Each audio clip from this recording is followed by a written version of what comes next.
তসলিমা নাসরিন কইছিল না, দেহ আমার, আমার দেহ, আমি যা চামু তাই করব।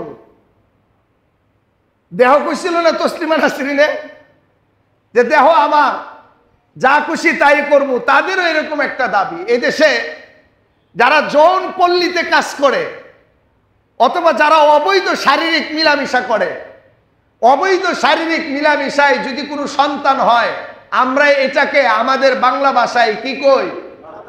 সবাই বলেন জারস কই। তাদের দাবি হলো এটা জারস না, এটাও বৈধ। ভাই নাউজুবিল্লাহ কর না গেলি, বুঝছেন কথা? মানে কেউ যদি বৈবাহিক সম্পর্ক ছাড়া শারীরিক মিলামিশা করে ফেলা, ওই যে কোন ভার্সিটির জানি টাঙ্গের ভিতরে বাচ্চা পাওয়া গেছে, এরম আরো যত কিছু হইতে পারে। যদি কেউ শারীরিক মিলামিশা করেই ফেলে, এটার দ্বারা যদি কোনো সন্তান দুনিয়াতে চলে আসে, তাকেও অধিকার দেওয়া লাগবে। সে আর জারজ থাকবে না, তাকে বৈধ হিসাবে স্বীকৃতি দেওয়া লাগবে। এটা নারী কমিশনের যতগুলো দাবি আছে এর মধ্যে একটা এটাও। এখন নয়ানগরের মুসল্লিরা আপনারা কোন, আপনারা কি এটা মানবেন? সবাই বলেন মানবেন? আপনারা কি চান যারা এই যে অবৈধ হইব এটারে বৈধ স্বীকৃতি দিতে হইব? আপনারা কি রাজি আছেন? এটা কোরআনের সাথে সাংঘর্ষিক না সাংঘর্ষিক না? সবাই বলেন সাংঘর্ষিক। কোরআনের সাথে এটা সাংঘর্ষিক মিয়া। কোরআনে আছে এটা অবৈধ, এটা জেনার সন্তান। তারা কি কয়? এটা বৈধ দিচ্ছি। মাস্টার সাহেব কি কই? মানবেন? মানবেন এই আইন? এই যে নারী সংস্কার কমিশন যে তারা গঠন করছে, এই আইনগুলো মুসলিম মুসলমান যারা আমরা কি মানব? মানতেন না। এটা কি মসজিদও কইলি হইব? ডক্টর ইউনূস কি মসজিদের কথা শুনবো? মসজিদেরটা তো শুনি না, এটা ছাপ দেওয়া। খোলা ময়দানে যায় কইতেইব না? ওই বাঙালি আরো কি কই জানেন? এ তো অনেক কিছু, সবগুলো সময় আঙ্গ শেষ হয়ে যাবো। এটা অনেক কথা। এই ধারার একটা এরকম কইলাম, আরো যেগুলো আছে মোটামুটি সবগুলোই কোরআনের বিরোধী। সবগুলো কি? আরেকটা কইয়া দেই, যাদের মেয়ে আছে আপনারা ডরায় যান না। যে আরেকটা হইল, ছেলের যেরকম অধিকার মেয়েকেও সমান অধিকার দিতে হইব। এখন যাদের মেয়ে আছে এরা কইব সমান অধিকার তো দূরের কথা, যেটা আছে এটাই তো দেই না। ছেলে যেরকম আপনার সম্পত্তি পাবে, মেয়েও এরকম পুরাটাই পাইব। এটা কোরআনের সাথে সাংঘর্ষিক। লিজ্জাকারি মিসলু হাজ্জিল উনসাইন, ছেলে যা পাবে তার অর্ধেক মেয়ে পাবে, ঠিক না? এটা কোরআনের আইন। এখন তারা কি কয়? কারণ মেয়ের সমান দিতে হইব, কয় কিনা? এখন আপনারা কি কন? এটা কি আপনারা মানবেন? সবাই মানবেন?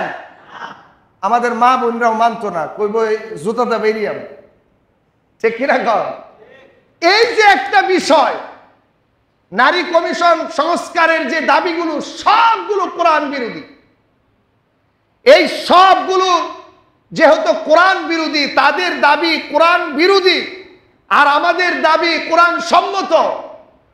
তারা কুফর আর আমরা ঈমান। কুফর আর ঈমানের লড়াই এখনই শুরু হয়ে গেছে। এই যে বিষয়টা, এটা নিয়ে আপনার কি একটা দাবি আছে না? একটা প্রতিবাদ করার মতো আপনার একটা অধিকার আছে না? এটা কেমনে করবেন? খালি মসজিদে? ভাইও, এটার জন্য আপনার একটু জান মাল আল্লাহর রাস্তায় ব্যয় করতে হইব, দেখাইতে হইব। আল্লাহ, এই শয়তানেরা যে দাবি দুদা লইয়া ডক্টর ইউনূসরে বুঝাইয়া যে আইন করে ফেলবার চাইতেছে, আল্লাহ আমরা এটার বিরোধী। আমরা তাদের পক্ষে না, আমরা কোরআনের পক্ষে, আমরা হাদিসের পক্ষে, আমরা তোমার দ্বীনের পক্ষে, উলামায়ে কেরামের পক্ষে। এই কথা আপনারা মানতে রাজি আছেন? শুধু মসজিদে বসে থাকলে হবে না। আবু দাউদের হাদিস, মাঝে মাঝে আল্লাহর রাস্তায় বাইর হইয়া জবান ব্যবহার করতে হবে। যদি কেউ জবানের দ্বারা কোরআনের মতো এরকম সাংঘর্ষিক যতগুলো আইন বাস্তবায়িত হবে, এটার বিরুদ্ধে যদি কোনো মানুষ দাঁড়িয়ে তার জবানকেও ব্যবহার করে, নবীজি বলেছেন তাকে জিহাদের সওয়াব দেওয়া হবে। এখন এটার জন্য আমাদের উলামায়ে কেরাম, গতকালকেও আমাদের উত্তরা জুনের হেফাজতের বিশাল বড় মিছিল হয়েছে। আলহামদুলিল্লাহ আমি অংশগ্রহণ করেছি। কেন? আমি মনে করছি যে এটা আমার ইমানি দায়িত্ব।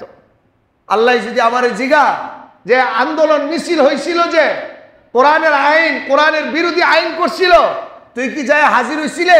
তোর জবানের একটু আওয়াজ দিয়া তুই মাঠে কোরআনের পক্ষে স্লোগান দিছিলি, আমি আপনি কি জবাব দিব? এ আল্লাহর প্রশ্ন থেকে বাঁচার জন্য, নিজেকে ইমানদার হিসাবে সাব্যস্ত করার জন্য সারা বাংলাদেশের সর্বোচ্চ উলামায়ে কেরাম, আমাদের পীর ও মুর্শেদ হাটহাজারী হযরত আল্লামা শাহ আহমদ শফি রহমতুল্লাহ আলাইহির গঠনকৃত বানানো হেফাজতে ইসলামের ব্যানারে কালকে সকাল ৯টায় সোহরাওয়ার্দী উদ্যানে বিশাল বড় সমাবেশ হবে। কিসের? আমরা কোরআনের পক্ষে আর নারী সংস্কারের যারা এই কমিশন করে কোরআনের বিপক্ষে যারা দাবি করতেছে, তাদেরকে দাঁত ভাঙা জবাব দেওয়ার জন্য আগামী কালকে সোহরাওয়ার্দী উদ্যানে যাইতে হবে। রাজি আছেন? বলেন রাজি আছেন ইনশাআল্লাহ? একদিন ছুটি নিয়ে হোক, নিজের কাজ কাম যদি থাকে জরুরত, এগুলো থেকে নিজেকে ফারেক করে চলো চলো। কোথায়? চলো চলো সোহরাওয়ার্দী উদ্যানে চলো। বলেন চলো চলো চলো চলো সোহরাওয়ার্দী উদ্যানে চলো। যাইতে হবে আমাদেরকে, কারণ না গেলে বাউ হইতো না। না গেলে কি হইতো না? বাউ করতে হলে তো একটু যাইতে হয়। দেখেন না, বায়ে বায়ে ঝগড়া হইলে যায়, এটা মিট করতে হয়। না গেলে বাউ হয় না। আমরা যদি আন্দোলন করি, আমরা যদি কোরআনের পক্ষে সজাগ দৃষ্টি রেখে আমরা যদি প্রতিবাদ করতে পারি, ইনশাআল্লাহ এই প্রতিবাদের বরকতে, আন্দোলনের বরকতে নারী কমিশন, তসলিমা নাসরিনের সন্তানেরা বাংলা ছাড়তে বাধ্য হবে। কথা কথা ঠিক না?